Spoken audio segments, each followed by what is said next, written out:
Alors sur le dessin ici, il y a un truc qui est cool aussi, c'est que, bah, il est marqué, Volkswagen en chromé là, donc on peut essayer de faire ça aussi.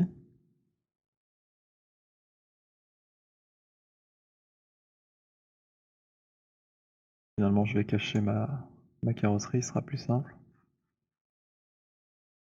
Et pour ça il y a un outil de texte qui existe.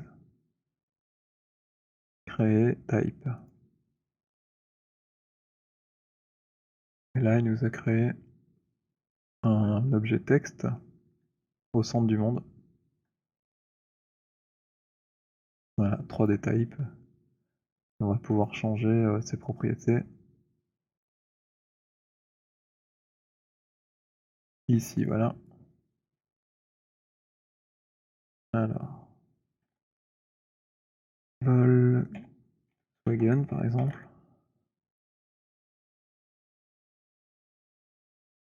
Une fois qu'on a notre texte, on peut, changer plein de petits trucs. Y compris, bah, les polices et tout et tout. On pourrait s'amuser à essayer d'en trouver une qui ressemble. J'ai aucune idée de ce qui est utilisé.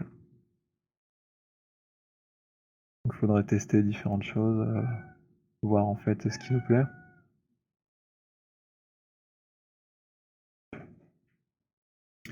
J'ai fait une petite pause et j'ai pu trouver une référence intéressante. Voilà, on voit que c'est plutôt écrit, en majuscules, et quelque chose qui se rapproche, de caractères d'impression. Pas du tout en cursive, comme je l'imaginais. Et puis il y a cette petite, bandelette de métal qui relie toutes les lettres ensemble, qu'on va pouvoir essayer de faire juste après. Donc là, ce que j'ai, comme police, pas trop ça. Peut-être partir sur un truc classique genre, Verdana ou Arial, je sais pas. Ah, lui pendant un moment. Est-ce qu'on peut forcer la caisse?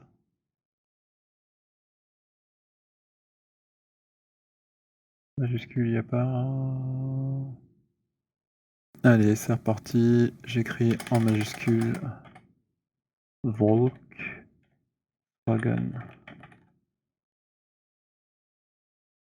Parfait. Et donc ça, je vais pouvoir le placer, comme je le veux. Ah, plutôt ici à l'arrière. 180°. Là, je vois qu'il y a un problème en fait, c'est que mon plan, il est en symétrie, c'est écrit à l'envers. Je vais corriger ça pour avoir la position exacte. Donc sélectionner les objets du calque. Et puis dans mes UV, je vais retourner cette face.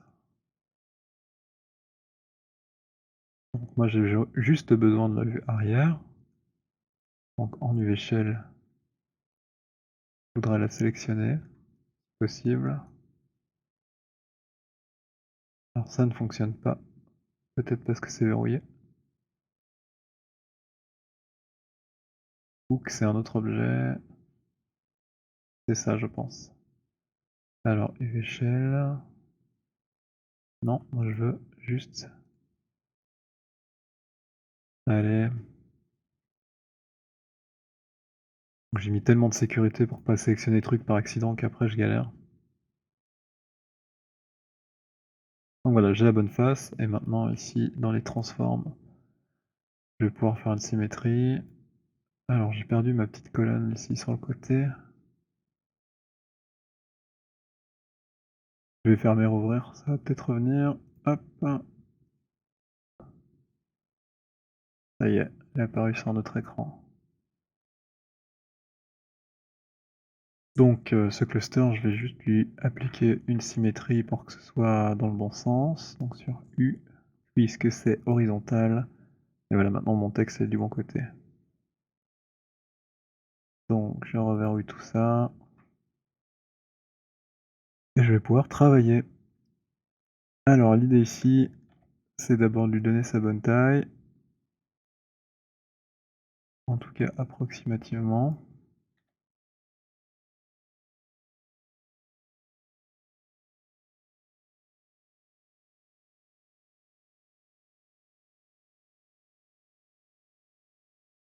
quelque chose comme ça, c'est peut-être un peu moins haut.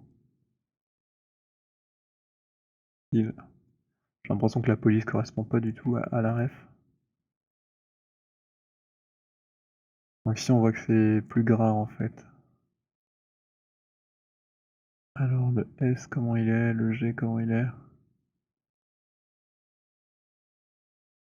Ouais bon c'est pas du tout, la police adaptée.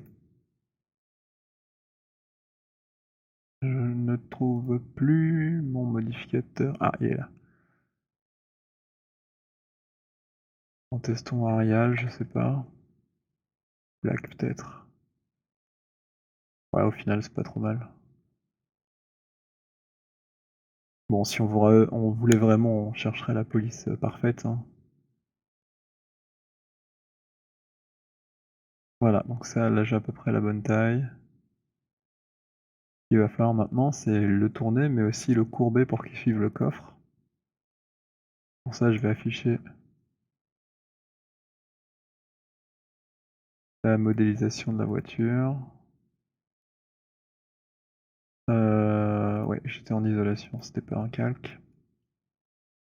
Et donc là, en fait, on va essayer de trouver la bonne courbe pour que ça corresponde bien. Avant de le pivoter, je vais lui appliquer un bend, du coup. Donc dans les déformeurs, c'est non linéaire. Bend. Alors je vois rien pour l'instant, mais il m'a fait une petite ligne ici. Et ici, je vois que je peux changer certaines choses et que ça m'a fait une petite courbe. Alors ce modifieur, je peux le tourner. Ça m'arrange bien, c'est exactement ce qu'il faut que je fasse. Et puis voilà, comme ça, je vais pouvoir suivre la forme de la carrosserie. Donc bon, là c'est un peu violent, mais c'était pour voir ce que je faisais. Ce sera peut-être une courbure à peu près comme ça, hein. Et puis là, maintenant, je vais pouvoir tourner l'ensemble.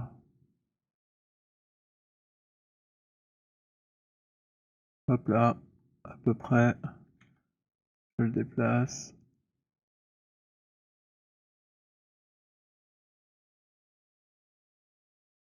La profondeur, je l'avais pas évidemment. Ça, je peux changer. Alors je vois qu'il fait une déformation. En fait, il faudrait que je prenne les deux ensemble. Mais malheureusement, là, ils sont sur des axes différents, donc c'est pas forcément évident. On va le faire un à la fois.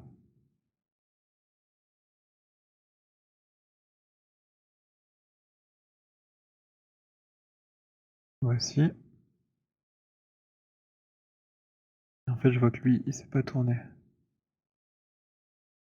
C'est ça mon problème.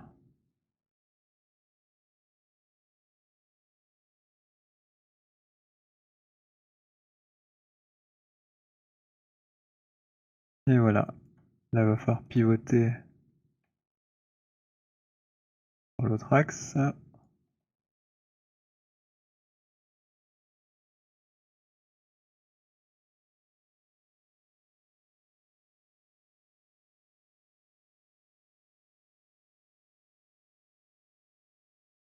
Voilà, c'est un peu l'idée. C'est de trouver une moyenne.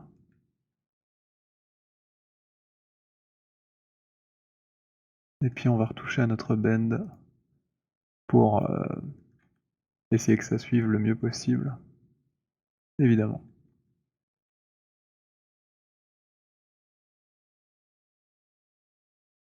Alors lui, il a l'air d'avoir un système de coordonnées un peu différent. Donc je suis déjà en objet, donc malheureusement je vais pas pouvoir faire mieux. Peut-être component.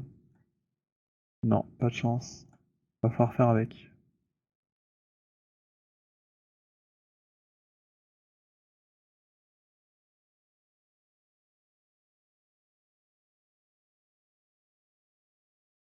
Ça empêche pas d'être pas mal quand même.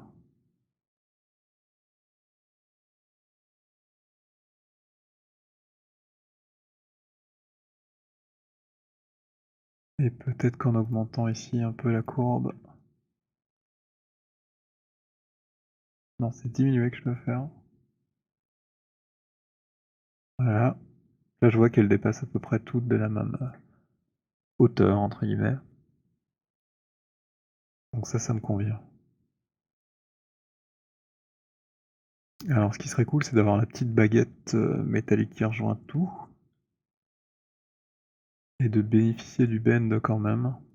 Alors là, j'ai pas trop de solution pour ça. On va faire le test.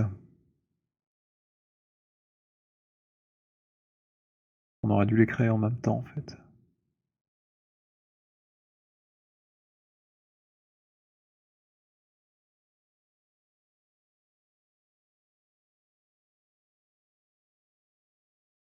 Alors là, l'idée c'est si je fais un match transform, je vais peut-être pouvoir m'aligner déjà au texte qui est là.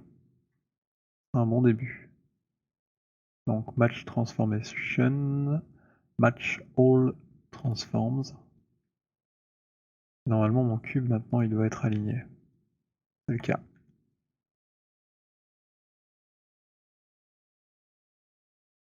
Donc je peux lui donner une plus grande longueur, plus grosse épaisseur. 2 c'est pas mal, sur 2. On va le placer dans son espace local. Il est pas encore assez long, mais on va arranger ça. C'est toujours un polycube, donc on peut faire ce qu'on veut.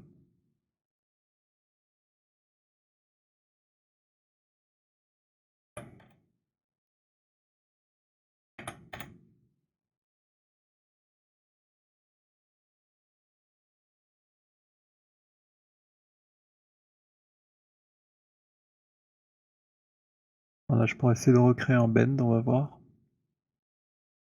Des formes non linéaires bend. Je lui mets une petite courbure pour savoir dans quel sens il faut le tourner. Voici. Hop, je pivote. Et ce sera plutôt comme ceci. C'est peut-être un peu fort. Voilà.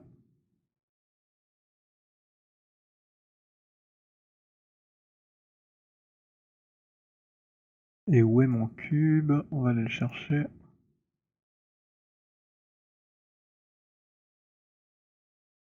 Alors lui, il a pas bend du tout, à part les faces des bords. En fait, il a pas assez de subdiv. On va essayer de corriger ça.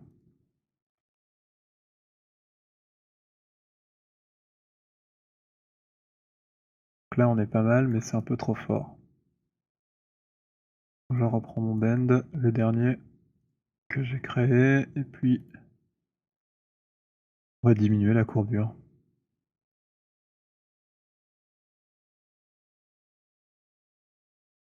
Alors, faut trouver le bon compromis pour rester dans les lettres.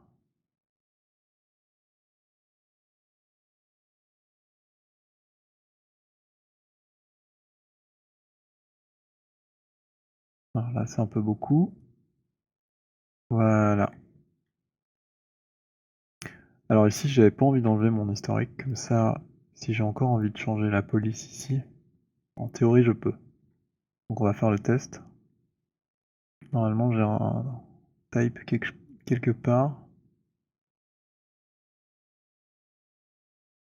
Voilà, ça marche toujours. Et ça suit la courbe. Alors, j'étais un peu vite en appuyant sur backspace et ça l'a enlevé.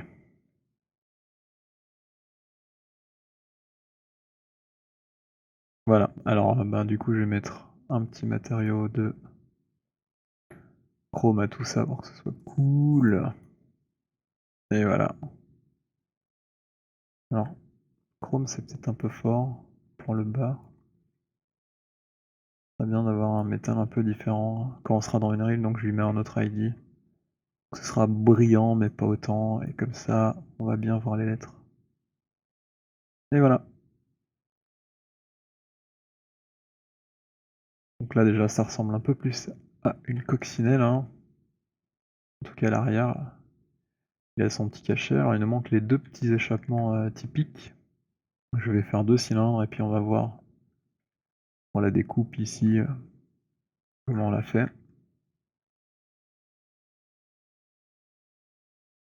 Cylindre.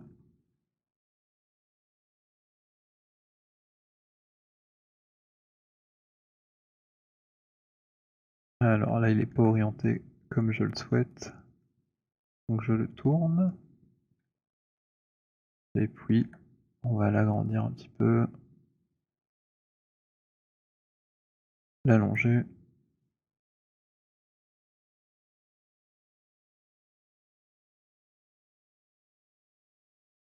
C'est pas mal, c'est pas ça doit pas être très précis finalement. Je vais lui mettre 2 edge loops, sur son couvercle. Comme ça, je vais pouvoir creuser à l'intérieur et globalement, bah, c'est tout, hein, faut rien de plus.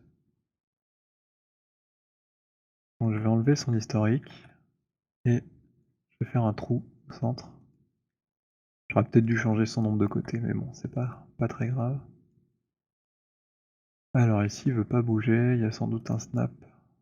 Ouais, voilà, edge. Là, je peux rentrer comme ça à l'intérieur. Vous voyez dans la vue de côté. Tout bête. Et puis ici, simplement agrandir aussi. Peut-être qu'en vue arrière, on voit exactement l'épaisseur. Pas très clair, mais c'est à peu près ça. Après, faire un double chanfrein ici. Bevel. Je mettrai bien 2 edges. Et je le passe ici en off pour garder mes coins. Et après, je peux changer comme ça la taille. Je passe ceci et ceci en softener. Un peu de chrome pour le style.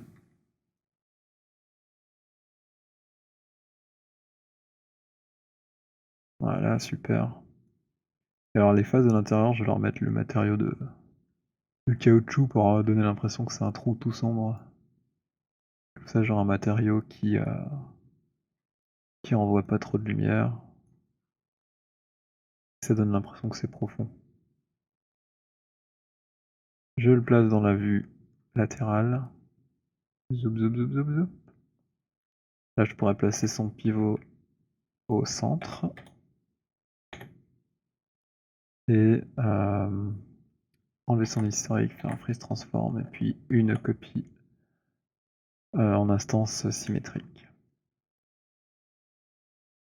Alors là, dans l'idéal, il faudrait faire des réservations dans le pare-choc. Pas encore trop si je vais garder ce pare-choc là avec ma version tunée.